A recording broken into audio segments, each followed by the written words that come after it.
kasih kehadirannya. Pada kesempatan kali ini Pak Ujang saya ajak untuk wawancara terkait dengan perencanaan berbasis data RKT, RKS, dan IRBB. Yang pertama, apakah sekolah memiliki RKT atau rencana kerja tahunan yang berlaku untuk tahun ini 2026? Ya, sekolah memiliki dokumen RKT tahun 2026 yang telah ditetapkan sebagai pedoman pelaksanaan program sekolah selama 1 tahun ke depan. Dokumen tersebut memuat tujuan, sasaran, program prioritas, indikator, keberhasilan, jadwal kegiatan, serta penanggung jawab pelaksanaan program. Dan RKT menjadi acuan utama dalam menjalankan seluruh kegiatan sekolah, sehingga setiap program yang dilaksanakan memiliki arah yang jelas dan dapat dipantau tingkat ketercapaiannya. Mungkin itu Pak Pengawas. Baik, apa sih yang menjadi dasar Bapak di sekolah dalam penyusunan RKT tersebut, Pak? Baik, penyusunan RKT dilakukan berdasarkan hasil analisis rapot pendidikan sebagai sumber data utama yang kemudian diperkuat dengan data dukung lainnya seperti hasil ANBK, evaluasi program sebelumnya, hasil supervisi akademik, kemudian capaian pembelajaran peserta didik, hasil refleksi guru, kemudian serta kondisi sarana prasarana sekolah melalui penggunaan berbagai sumber data tersebut. Oleh itu, sekolah dapat menentukan prioritas program yang benar-benar sesuai dengan kebutuhan peningkatan itu. Terkait program sekolah ini kan berdasarkan RKT yang dibuat Pak Ujang. Ya. Bagaimana sih penerapannya dan tahapannya sekolah mengidentifikasi, refleksi, benahi dalam implementasi proses penyusunan program sekolah di Panulisan Barat 02, Pak? Baik, ada beberapa tahapan Pak Pengawas. Yang pertama mungkin tahapan identifikasi dilakukan dengan mengkaji berbagai indikator pada rapot pendidikan dan data sekolah lainnya untuk menemukan area yang masih perlu diperbaiki atau ditingkatkan.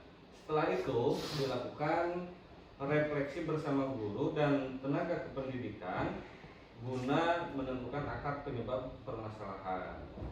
Nah, dalam tahap benahi perencanaan selanjutnya, pada tahap benahi implementasi, sekolah menyiapkan strategis pelaksanaan, kemudian pemantauan, serta tindak lanjut agar program yang telah direncanakan dapat berjalan secara efektif. Mungkin itu Pak Pengawas.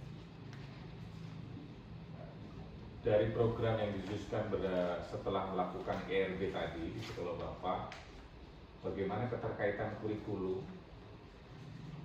dengan perencanaan program di sekolah Bapak? Nah, terkait dengan kurikulum, penyusunan program dilakukan secara partisipatif dengan melibatkan guru, kemudian tenaga kependidikan, tim pengembang sekolah, komite sekolah, serta memperhatikan masukan dari Pak Pengawas. Pelibatan berbagai pihak lain sangat penting karena setiap unsur memiliki informasi dan pengalaman yang dapat membantu sekolah menyusun program yang lebih tepat sasaran dan memperoleh dukungan yang lebih luas dalam pelaksanaan. Bapak kan sudah menyusun RKT dengan keterhubungannya dengan kurikulum. Setelah RKT otomatis ada yang namanya lebih dinya RKAS gitu. Apa sih hubungannya antara RKT dan RKAS menurut Pak Kepala Sekolah? RKT itu menjadi dasar dalam penyusunan RKS. Setiap program yang telah ditetapkan dalam RKT kemudian diterjemahkan ke dalam kegiatan dan komponen anggaran pada RKS. Dengan cara itulah pengalokasian sumber daya sekolah dapat dilakukan secara efektif dan mendukung pencapaian target yang telah ditetapkan dalam perencanaan. Jadi pada dasarnya Bapak sudah melaksanakan beberapa tahapan dalam penyusunan RKT, RKS menjadi program sekolah, dituangkan dalam kurikulum. Jadi di sekolah Bapak, program prioritas apa yang menjadi fokus sekolah di Panulisan Barat 02, Pak? Kebetulan untuk program prioritas di Sekolah SD Negeri Panulisan Barat 2 ini ada 3 kelompok program prioritas ya. Yang pertama program peningkatan kualitas pembelajaran tentunya dan penguatan kurikulum.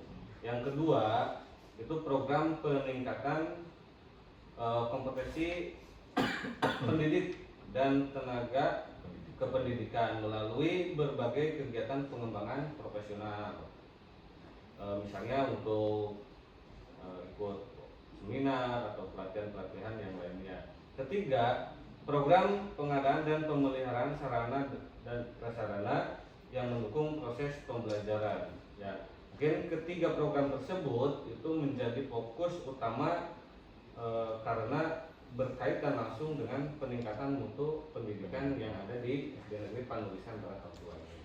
Kalau sudah difokuskan pada program sekolah di tanah ini, otomatis ada menjadi perbandingannya dengan program sekolah di tahun 2025. Itu perbaikan apa sih yang paling menonjol program di tahun 2025 dengan fokus sekarang terhadap program di sekolah tahun 2026? Untuk perbaikan yang tadi skala prioritas ya, yang paling menonjol di tahun 2025 SD Negeri Panulisan Barat 02 ini, sekolah sebenarnya sudah mulai menggunakan rapor pendidikan sebagai bahan pertimbangan dalam perencanaan. Namun analisis data dan pelibatan pemangku kepentingan belum optimal ya. Komunikasi program juga masih terbatas dengan para internal sekolah ya. Pada tahun 2026 proses tersebut sudah jauh lebih baik karena seluruh tahapan perencanaan dilakukan secara lebih sistematis, berbasis data, kemudian melibatkan lebih banyak pihak, dan hasilnya dikomunikasikan secara lebih luas kepada warga sekolah dan pemangku kepentingan. Baik, itu tadi terkait dengan perencanaan berbasis data, RKT, RKS, dan IRB. Kita selanjutnya ke tema evaluasi dan refleksi ya, Pak Ujang sebagai kepala sekolah. Apakah sekolah melaksanakan evaluasi dan refleksi terhadap kinerja selama 1 tahun terakhir ini, Pak?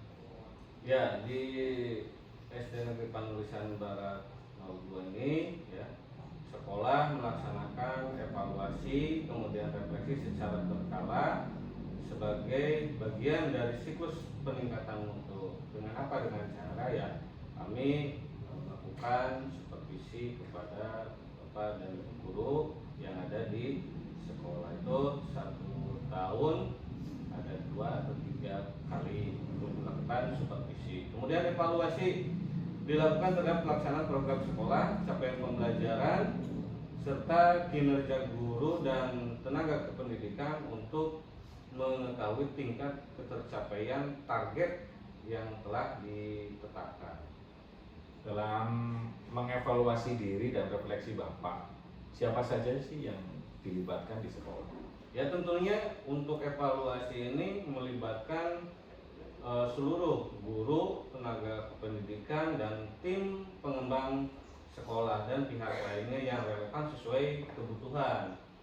Kemudian setiap pihak diberikan kesempatan untuk menyampaikan laporan pelaksanaan tugas, kemudian capaian programnya, hambatan yang dihadapi, serta rekomendasi perbaikan yang diperlukan. Dalam melibatkan atau melakukan evaluasi dan refleksi Bapak, bagaimana sih cara sekolah mengumpulkan data untuk mendukung proses evaluasi yang akan Bapak yang atau sudah dilakukan? Nah, untuk mengumpulkan data ya, jadi di kami di SD Negeri Panusan Barat 2 ini dikumpulkan secara sistematis selama tahun pelajaran berlangsung melalui berbagai dokumen seperti hasil asesmen peserta didik, kemudian supervisi akademik, ya, kemudian laporan kegiatan, refleksi guru, data kehadiran, serta laporan kinerja masing-masing program. Data tersebut kemudian dianalisis sebagai bahan evaluasi bersama dan ke depannya. Itu sebagai ke depannya. Secara umum pengumpulan datanya baik di dalam maupun di luar. Kalau Pak Ujang dalam mengumpulkan data, sumber utamanya itu apa saja, Pak? Sumber data itu internal meliputi hasil asesmen kelas, ya, yang jelas dari asesmen kelas, refleksi pembelajaran guru, hasil supervisi, kemudian laporan kegiatan sekolah, serta berbagai dokumen pelaksanaan program yang dimiliki sekolah. Data tersebut kemudian memberikan gambaran langsung mengenai bagaimana kondisi dan capaian yang ada di sekolah. Itu kalau misalnya sumber datanya internal. Kalau yang eksternal, Pak Ujang gimana? Kalau yang eksternal, sekolah memanfaatkan raport pendidikan, ya, kemudian rekomendasi pengawas sekolah, kemudian kebijakan dinas pendidikan, serta masukan ya dari komite sekolah sebagai sumber data eksternal yang membantu sekolah melihat kondisi secara lebih luas dan tentunya itu harus lebih objektif. Di samping rapor pendidikan sebagai sumber data eksternal, bagaimana sih pelibatan komite sekolah dalam evaluasi ini, Pak Ujang? Untuk komite sekolah ya tentu dilibatkan dalam forum evaluasi ya tertentu dan diberikan informasi mengenai pelaksanaan program sekolah. Kemudian ya komite memberikan masukan dan rekomendasi yang mewakili perspektif orang tua serta masyarakat sehingga sekolah memperoleh umpan balik yang lebih komprehensif. Dalam melakukan evaluasi tentunya kepala sekolah berharap dapat bisa memberikan manfaat. Apa sih manfaat evaluasi yang dilakukan oleh Bapak terhadap pengelolaan kinerja guru dan tenaga pendidik yang ada di sekolah Bapak? Ya tentunya untuk di SD Negeri Panusan Barat 2 ini ya, banyak sekali manfaat. Hasil evaluasi dan refleksi menjadi salah satu dasar dalam penyusunan tindak lanjut kinerja, pengembangan kompetensi serta pengolahan kinerja guru dan tenaga kependidikan melalui mekanisme yang berlaku. Dengan demikian, jadi hasil evaluasi tidak berhenti pada laporan semata, tetapi benar-benar digunakan untuk meningkatkan kualitas kinerja yang ada di lingkungan sekolah. Baik, terima kasih. Mudah-mudahan harapan dan keinginan untuk mengajukan SD Panusan Barat 2 dengan berbagai cara yang dilakukan, salah satu perencanaan berbasis data dari RKT dan evaluasi refleksi Bapak ke depan lebih meningkat untuk peningkatan mutu pendidikan khususnya SD Negeri Panusan Barat 02 umumnya pendidikan di kecamatan. Jadi dulu terima kasih Bapak. Ya, sama-sama Pak Pengawas. Terima kasih. Sama-sama.